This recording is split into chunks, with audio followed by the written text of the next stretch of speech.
पादरी जी। गांव में अंदर ही अंदर कुछ चल रहा है। सभी लोग यीशु की उस पिक्चर की बात कर रहे हैं। उसकी कहानी भी तो ऐसी है भैया, अंदर लग जाती जाके, दिल में आंसू आ जाते हैं देख के। सही बात है।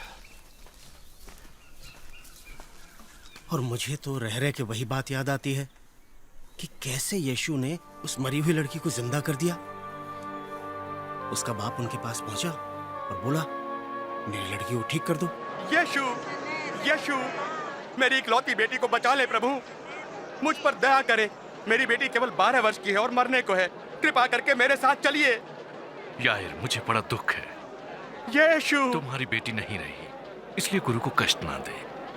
डरो नहीं, विश्वास रखो, वो ठीक हो जाएगी।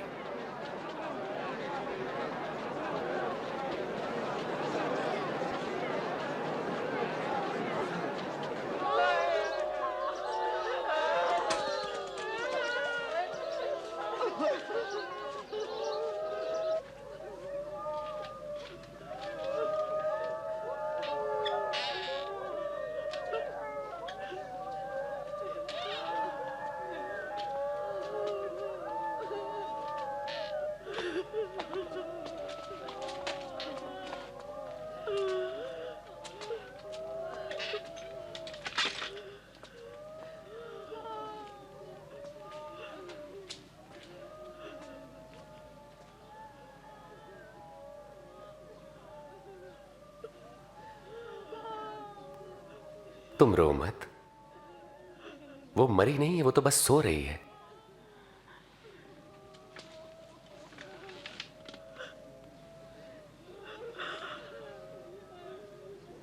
बेटी, उठो।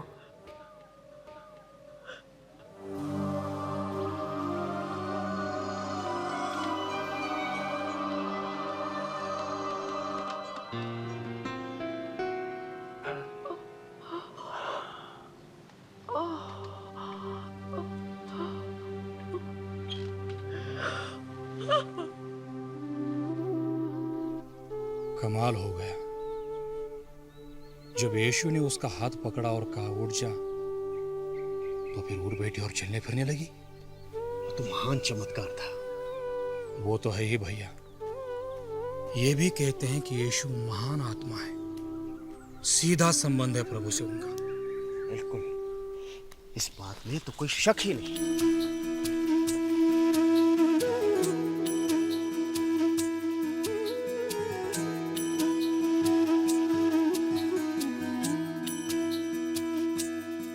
दुनिया की है रंगत, दुनिया की है रंगत, उसका चेहरा है। दुनिया की है रंगत, उसका चेहरा है। अपनी तो है सांस में उसका डेरा है। अपनी तो है सांस में उसका डेरा है। दुनिया की है रंगत, खोजेगा जो उसको हरदम पाएगा। सच्चे दिल से याद करो, वो आएगा। दुनिया की है रंगत, उसका चेहरा है। दुनिया की है रंगत।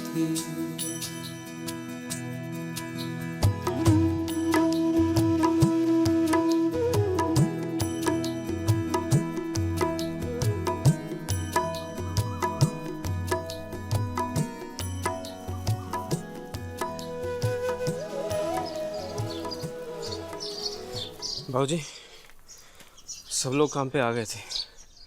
झाड़ झंकार हटा के सब कुछ साफ सुफ कर दिया है। खेत तैयार है जुताई के लिए। खेत तो तैयार है, लेकिन बैलों का इंतजाम हुआ कि नहीं? वो भी हो गया बाबूजी। पता नहीं खुद की जमीन, खुद के बैल कभी हो भी पाएंगे या नहीं। माँ, मेरी चोटी बना दो ना। आजा बेटा। बाबूजी, जब तक जमींदारों की लाठी की मार और खानदानी कर्जों की फटकार रहेगी, तब तक कोई आस नहीं है। लानत है, अपने खेत और अपने ढोरों पर भी हक नहीं रहा हमारा। इस लायक भी नहीं बचे कि ब्याज तक चुका पाए उधार की रकम का। पानी। कर्जे की दलदल ही ऐसी होती है बाबूजी, गर्त में ले जाके ही छोड़ती है। सही बात है, दौलत की माया है सब। पैसा फेंक, तमाशा देख। पत्थर का कलेजा हो गया है उनका। हमारे सुख दुख से उनको क्या लेना।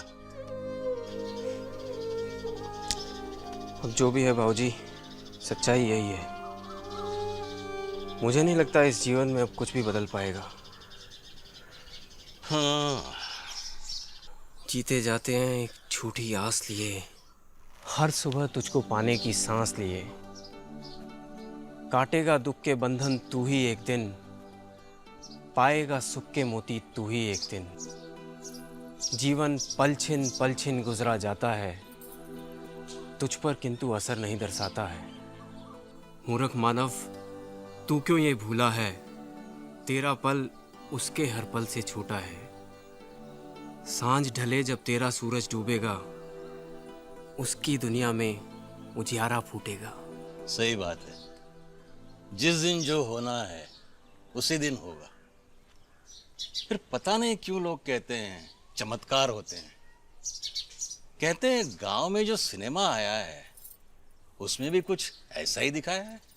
हाँ बाबूजी, आज तो कुछ ज़्यादा ही चर्चा हो रही थी उस पिक्चर की। क्या कह रहे थे लोग बाग? यही कि दुनिया में सब कुछ अच्छा ही अच्छा क्यों नहीं हो जाता, पहले था। मतलब यही कि परमेश्वर ने जब दुनिया बनाई थी तो इसमें कोई कमी नहीं थी, इंसान की हर ज़रूरत पूरी हो जाती थी।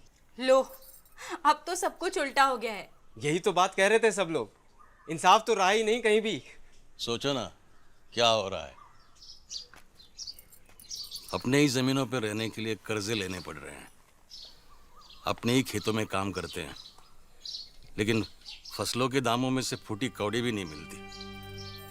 बस 2 वक्त की रोटी मिल जाती है जिंदा रहने के लिए। उनके लिए जैसे पालतू कुत्ते बैल, वैसे हम।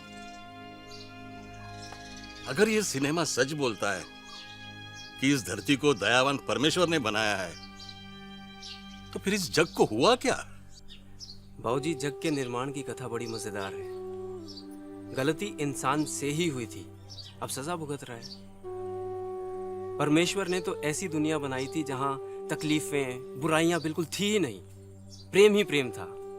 उसने आदमी और औरत बनाए और कहा, जाओ जियो इस खूबसूरत दुनिया में, मौज करो, ऐश करो, कोई कमी नहीं है। बस एक पेड़ से फल तोड़कर मत खाना। कहाँ रहा जाता है इंसान से। शैतान के बहकावे में आके बुराई का फल तोड़ा और खा ही लिया। फिर क्या था, सब कुछ पलट गया। अच्छाइयाँ और परमेश्वर उसे दिखने बंद होने लगे। बस तभी से इस संसार में बुराइयाँ, मौत, बीमारियाँ, सबका घेरा छा गया। अच्छाइयाँ, प्रेम, मोहब्बत धीरे धीरे खत्म होने लगी। ओह, तो अब समझ में आ रहा है कि इंसान परमेश्वर से इतना दूर कैसे हो गया। इसीलिए तो जग इतना परेशान हो चुका है। बल्कि रोज हमारी परेशानियां बढ़ती जा रही हैं। हाँ बाबूजी, ज़्यादा दूर ही क्या जाना, अपनी दुर्दशा को देख लो ना। लेकिन क्या ये ऐसा ही चलता रहेगा? कोई रास्ता, कोई उम्मीद, कुछ भी नहीं है? है बाबूजी, है।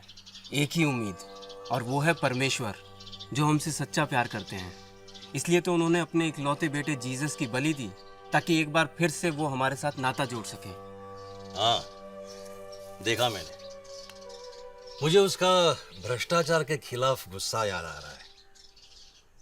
सिनेमा में वो जब प्रार्थना करने प्रार्थनालय जाता है तो वहां उन सूदखोरों को देखता है जो प्रभु के घर में बुरे काम कर रहे थे। यीशु से यह सब देखकर रहा न गया। उसने उनके मेजों को पलटकर उन्हें वहां से भगा दिया। अंत में उसने ये भी कहा, अन्याय हमारी दुनिया में नहीं हुआ करता था। ये हुई ना बात। बाबूजी, यीशु के पास जब उस बीमार व्यक्ति को लाया गया तो उसने उसे ठीक कर दिया। यीशु बताते हैं कि हमारे परमेश्वर बड़े दयावान हैं। वो हमारे सारे कसूर माफ़ कर देते हैं। वो जानते हैं कि हम आत्मिकता में अकेले नहीं चल सकते। जब हम परमेश्वर से किसी गलती की माफ़ी मांगते हैं तो वो नाराज़ नहीं होते और ना ही सज़ा देते हैं। परमेश्वर तो यही चाहते हैं कि हम शांति से जिएं और शांति से मरें। मेरे पास आओ और मेरे वचन सुनो, मेरी मानो और तुम जीवन पाओगे।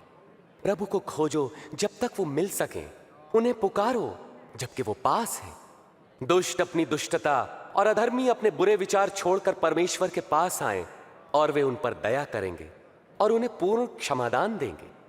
तुम आनंदित रहोगे और तुम्हें शांति मिलेगी।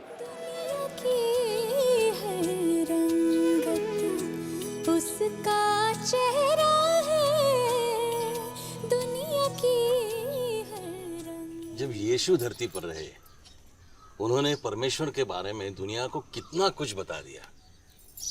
उनका प्रेम, उनकी मोहब्बत, बिना उम्मीद के भलाई करते जाना, सब कुछ। बल्कि मुर्दे में से तक इंसान को जिला के दिखा दिया।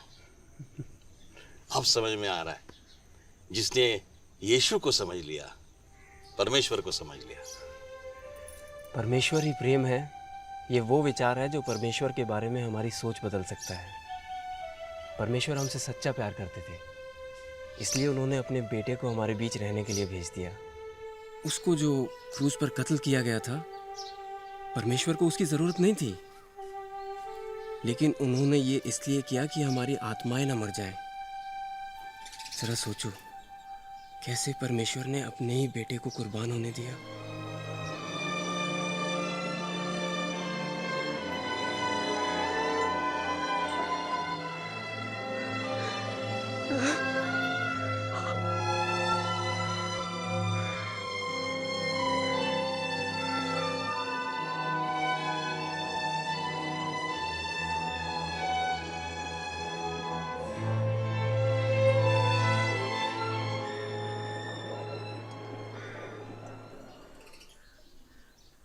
ऐसा प्रेम मेरी तो समझ में नहीं आता, लेकिन इसकी वजह से परमात्मा में मेरा विश्वास जगता है कि वो हमारी रक्षा करेगा, हमारा ध्यान रखेगा जब तक हम जिंदा हैं, उस पल तक जब तक हमारी आंखें हमेशा के लिए बंद नहीं हो जाती। मेरा तो मानना है, परमेश्वर को अगर समझना है तो उसके बेटे यीशु के मार्फत ही समझ सकते हैं। बिल्कुल। कहते हैं जब दुनिया बनी थी तो परमेश्वर खुद आके सुहावनी शामों को इंसान के साथ घुमा करते थे। सोचो बाबूजी, जिस सर्वशक्तिमान परमेश्वर ने पूरी दुनिया, पूरी कायनात बनाई, उसका इतना नजदीक का रिश्ता था इंसान से। सपने जैसा लगता है सब कुछ, लेकिन अगर ये सच निकला तो मजा आ जाएगा। लेकिन है सच्चाई। आज भी हर घड़ी हम उस प्रभु से जुड़े हुए हैं जो हर वक्त हमसे प्रेम करता है। बस उसी का आसरा होना चाहिए, उसी पे विश्वास रखना चाहिए। जरा ये सोचो, उस परमेश्वर को हम खुद भी जान सकते हैं, एक दोस्त के रूप में। यीशु मसीह जो उस फिल्म के हीरो थे, उन्होंने उस परमेश्वर से हमें परिचित करवाया, और अब हम उस परमेश्वर से बातचीत कर सकते हैं जब भी हमारा मन चाहे। जैसे आपस में हम हैं, वैसे परमेश्वर भी हो सकते हैं हमारे साथ। हाँ बिल्कुल, हम अपने सारे सुख दुख उनके साथ बांट सकते हैं। और क्योंकि यीशु तो इस दुनिया में जिए हैं, वो इंसान होने का मतलब समझते हैं। ये दुनिया भले ही अच्छी नहीं रही, लेकिन कम से कम हम अपनी जिंदगियां तो अच्छी बना सकते हैं। और परमेश्वर का वचन कभी झूठ नहीं होता। जो कुछ भी वो कहता है पूरा होता है। उसने कहा तो है, मैं ही शुरुआत हूं और मैं ही अंत। यानी जब दुनिया बनी थी तब भी वो था, और जब खत्म होगी तब भी उसका वजूद रहेगा। फिर हमें किस बात की फिक्र है? दुनिया में आने से लेकर यहां से जाने तक के हर पल की जिम्मेदारी तो उसने ले ली है, वही संभालेगा।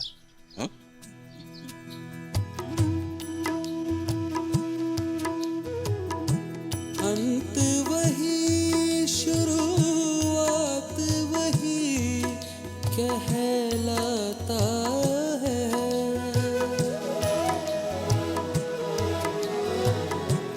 देने खुशियाँ वो सलीब चढ़ जाता है।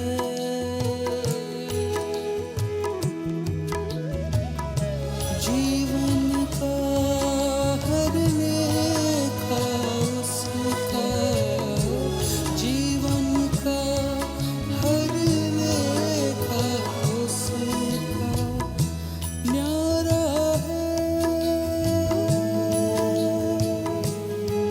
दुनिया की हर रंगत उसका चेहरा है।